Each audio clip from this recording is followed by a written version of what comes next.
Hi everyone, it's Michael, and it's time for the November 2021 Orchid Collection update. Things this month are trucking right along. There are so many beautiful things in bloom that I can't wait to share with you, some exciting momentum and developments. But before I jump into the successes, I want to talk more about the opportunities. Now, in my last Orchid Collection update video, I talked a lot about the issue I am seeing with most of my Oncidium type orchids. I didn't spend as much time on the issues I'm having with my Paphiopedilum types, but I will highlight those here as well. Now, while I have not had time to implement the corrective changes, I did order the resources that I'm going to use to make those changes. So I want to highlight those really quickly. I spent some time on repotme.com, which, to be clear, this is not a sponsored video. I just have heard really good things about their stuff and I wanted to try them out. But I ordered some 3-inch slotted pots, which look like this. I'll take you in closer. But you see, there's lots and lots of ventilation here, and also from the bottom.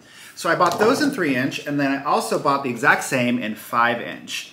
Now, my general game plan is to use classic potting medium. So for my Oncidium types, I actually purchased the Oncidium and Seedling Imperial Orchid mix. And you can see this is more of a fine bark, but I think that my plants will do much better in this specific type of bark because they do want that more intensive moisture, but they don't want that kind of bog atmosphere that is created when you put bark on top of leca in a glass container. They just can't breathe, you know? And I think that's the core issue with what's happening with a lot of my plants that want higher humidity, higher moisture, but also still require the ability to breathe and invest in their respiratory processes. So that is the game plan. So just to give you an example, let's take a look at number 3. This is gonna be the test dummy. This is my, what is this even called? My Wilsonara Aloha Sparks Halloween. So I'm going to take you in closer so you can look at the aerial roots. Now, the fact that it has generated this many aerial roots, and they're all bound to create aerial roots at one point or another, but the fact that it's created this much tells me that it's struggling to breathe. So I think having that added ventilation is going to be huge. So what I'm going to do is I'm going to get this unpotted. I'm going to remove this dead pseudobulb so that it's a kind of more shapely, and then I'm going to get it potted up into this container using the Oncidium bark. Then inside, sorry, I'm just going to show you this. It's a non-slatted container. It's just a nice holding unit. What I'm going to do is I'm going to take these glass pellets. That was really loud and I'm so sorry. What I'm doing is I'm taking these little glass beads that I've used for cultivating my plants in water culture, and I'm just placing it at the bottom of that pot. Then I'm going to put the repotted orchid on top of it so it has a nice little drainage area and a nice little humidity tray to kind of create some ambient humidity. And in theory, what that'll do is it'll help to sustain elevated humidity, the plant will be able to breathe better, and it has a more moisture retentive potting medium. So I think all of these changes together will really help this plant hit a stride. Now, when we look at my Paphiopedilum types, the concern is kind of different. This one is, and I just have to sidebar really quickly to say, I intensely dislike the Miracle Grow Orchid potting mix. It's almost powdery, it condenses really easily. I think that the fertilizer content is too high. And that's evident because if I take you into my little Paphiopedilum, you can see right along the edges here, there is mineral buildup that has made its way even onto the vegetative growth of the plant. It's not just on the roots, it's not just lingering at the surface of the potting medium, it's kind of gone everywhere. And I think that this plant is suffocating beyond the fact that it's also not able to breathe. So the game plan for this one is pretty much identical. I'm going to add those glass pellets in the bottom of this little container here. I'm going to get it repotted into one of the 3-inch containers. And I'm specifically using their Path and Frag Imperial Orchid mix. So I think all of these changes combined will also help this one hit its stride. Now, before I implement this change across all of my Paphiopedilums, all of my Oncidium types, I'm gonna demo and watch these ones first. I think that that's a really critical call out as you implement changes of this nature. The reason it's so important to start with a controlled group of plants is because you may not have the right answer. Even if you've done all of your research, even if all of the dominant literature tells you this is the way to do it, there are variables that can unfold given your unique environment, lighting, water quality. So if you're going to implement a change like this and really structurally evolve how you approach your plants, start with a small and narrow test group first and see how they respond.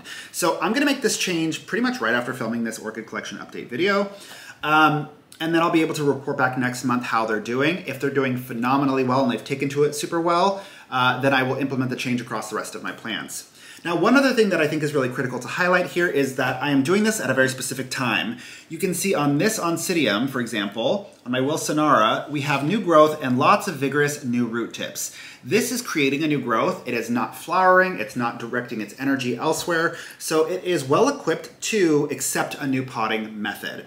So I'm choosing to time it basically with how the plant is telling me to time it. So even though I might end up moving forward with all of my plants in this way, I will also be really, really diligent about when I implement the change to ensure that it doesn't shock them or they're not equipped to really evolve with the changing system. Now, having said all of that, let's talk about what I'm doing with the collection this month. It's the exact same thing I was doing last month. So I am flushing all of the orchid containers once to twice monthly. In between those flushes, I am watering with a dilute nutrient solution composed of Dynagrow and CalMag. I am sustaining a strong source of moving air, which is the overhead fan, and I am misting the plants every morning while also running a humidifier and sustaining around, I believe it's 37 to 38% humidity. And that's really what I've got going on this month. So let's go ahead and jump in and talk about the plants that have something new, different, or interesting happening this month.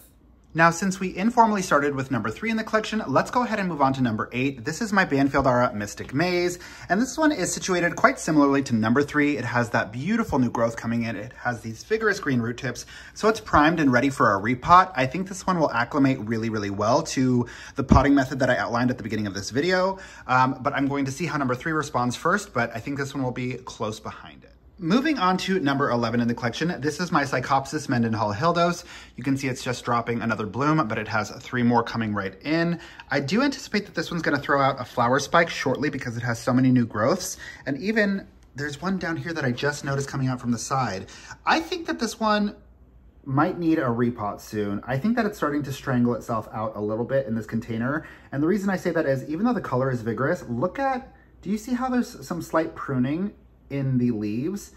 Now I water this one pretty regularly and it seems just fine, but even so, I'm used to seeing the leaves look a little bit more turgid like this one. You know, this one seems super happy, healthy, and vigorous. This one is a little bit pruned up.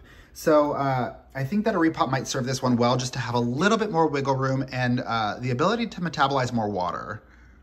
Moving on to number 13 in the collection, we have my Fragma pedium Sedenii, and this one just makes me so happy. I love that ruffling, that rouging on the petals, and something about the polka dots down the throat of the plant also just make me so, so happy.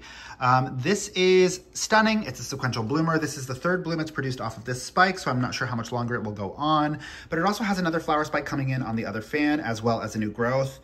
Now, even though this one has been a very successful and consistent bloomer for me, there is something to be said about the fact that it drinks down its water reservoir super quickly, and I've always had difficulty with dieback on the leaves. So I think a more moisture retentive medium, something that would allow this to breathe, but also retain that elevated humidity, is gonna benefit this plant really well. All right, we've moved into a different room so I can showcase number 21 in the collection. This is my Paphiopedilum Pinocchio Lowy. I don't show it very often because it's been relatively unremarkable in terms of its performance. This plant has never rebloomed for me and I've had it for years.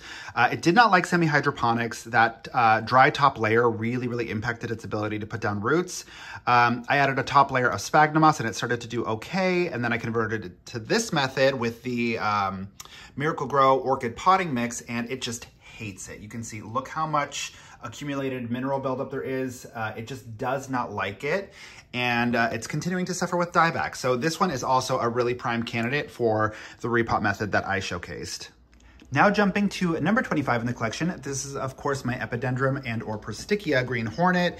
This one used to do really, really phenomenally well for me, and it kind of still is. It's one of my most consistent bloomers. You can see it has flower spikes on both sides, but I have avoided a repot of this one for alarmingly long, and you can see the impact. It's not problematic that it has aerial roots. What is problematic is it's not getting enough moisture to really support this new growth, and you can tell because there is ample dieback. I don't know if you can see it here, but there is so much browning. There is so much, that's not bacterial rot. It's just like dehydration.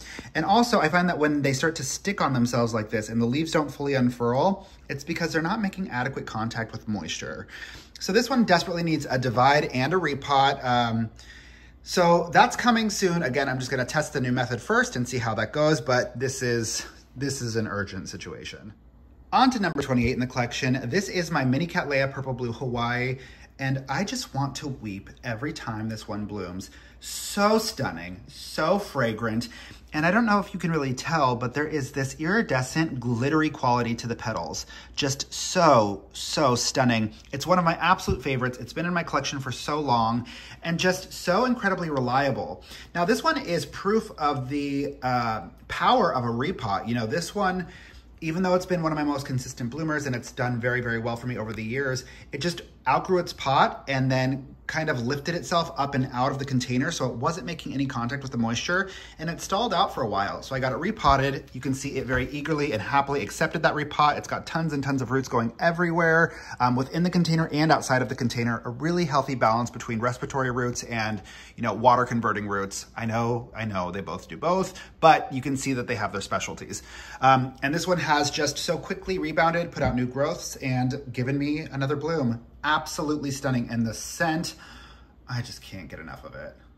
Now moving on to number 36 in the collection. This is my Fred Clark Yara After Dark SVL Black Pearl. And I just wanted to showcase its finally accepted dormancy, and look how big this year's growth is. It's just insane, especially compared to the previous year. I don't know how this is going to progress. It has not bloomed for me since I've had it because of a series of challenges with spider mites, but I'm hoping this is my year. It was a very impressive grow season. Now moving on to number 46 in the collection. This is my Oncidium Twinkle. Such a little cutie, such a consistent bloomer for me. But even though it's super vigorous, this plant is up against a similar battle to the other ones I've showed. It is super crowded in the container. It is very densely root bound. And it has had such vigorous root growth that I think it's actually starting to block any of the porous areas that allowed it to breathe before. So I think it's starting to suffocate a bit. And that's evident when you look at the leaves. They're just not as healthy as they could be. So I think a repot would do this one a lot of good. This one also happens to be quite fragrant, which is, I feel so bratty saying this, it's a nice scent, but it's not my favorite. It's kind of like a powdery, I mean, it's lovely, but it's just, of the scented plants, it's definitely no number 28. You know what I mean? All right, now jumping to number 51 in the collection. This is, of course, my White Wedding Day Phalaenopsis, and just such a little stunner. Oh, so cute. I'm just so obsessed with this plant. And it's, again, I say it every single time, but as basic as people think that white Phalaenopsis are, it just gives me such a long, such a sustained bloom period. It is so happy and reliable, and I just can't get enough of it. And it reminds me of the happiest day ever. So keep on blooming, baby. Now, this discovery excited me so intensely. This is number 55 in the collection. It's one that I very seldom show. It's one that I took from my mom's collection. It was a keiki on one of her plants, and then when she moved, the mother plant died. And I was devastated because it's a Phalaenopsis, but it creates the most darling polka dot pink blooms. It's white blooms with pink polka dots, excuse me. But it is just, I call it Funfetti Foul because it just looks like cake sprinkles. It's so pretty, but I thought it was just pushing out new roots, but when I take you in closer, you can see that's actually a stunning little flower spike right next to the new root. So this one is going to be in bloom shortly. I don't know how big of a display it's going to be able to produce, given the fact that it's still a very juvenile plant, but I'm just so excited to see it excelling and thriving. It wasn't doing well for a period of time, and you're going to love these blooms. I can't wait till you see. Moving on to number 60 in the collection, this is my Belara Peggy Ruth Carpenter, and can you even believe how stunning these blooms are? It's just unbelievable. But what I wanted to showcase on this one is the exact same thing that's happening with many of my Oncidium types. It can just be doing better. It started to do much better than it was when I put down a top dressing of sphagnum moss, but it just wants a more moisture retentive medium. It doesn't want to drink down its water quite as quickly as it has been. And you can see the impact of it here. It's created this little sticking, the same sticking effect that I was highlighting with number 25 here, my Epiderm, because it's not making enough contact with moisture. It's doing that with not only the leaves, but the flower spikes. You can see they tend to get caught inside of themselves, and there tends to be some weird accordion, I don't know if accordion is the right word, but it's like this, it gets caught inside of itself and then it stops progressing. So this plant will do, I think, much better in the grow method that I outlined at the beginning of the video. We will see. And last, but certainly not least, we have my Epidendrum Hybrid Rose. This one, you guys, I cannot deal with how big it gets. It just, I can't even enjoy the blooms. They're too far up. Like, I like this plant so much. It is it's been in bloom forever. I think maybe up to 6 months, 7 months now. It's just been nonstop blooming. It's also producing tons and tons of keikis everywhere. You can see all of these crazy growths. So I'm gonna maybe, I don't know. I think I might gift the mother plant to one of my orchid loving friends, and then I will probably take one of the keikis and pot that up. But maybe I'll just, I don't know. Because the keiki seems to me like it's gonna grow really quickly into the same size, so maybe that's just delaying the inevitable. Either way, it's a happy plant, it's a vigorous plant, and really, really lovely. I just wish I had an outdoor space for it so I could really enjoy it in its full glory. And with that, that's pretty much it. Thank you so much, as always, for choosing to spend a little time with me. If you have any questions, concerns, or feedback, go ahead and leave it in the comment section below. Be sure to support one another in the comment section because I'm so seldom available to do so. Don't forget to click subscribe and have a beautiful rest of your day. Mwah! Bye, friends.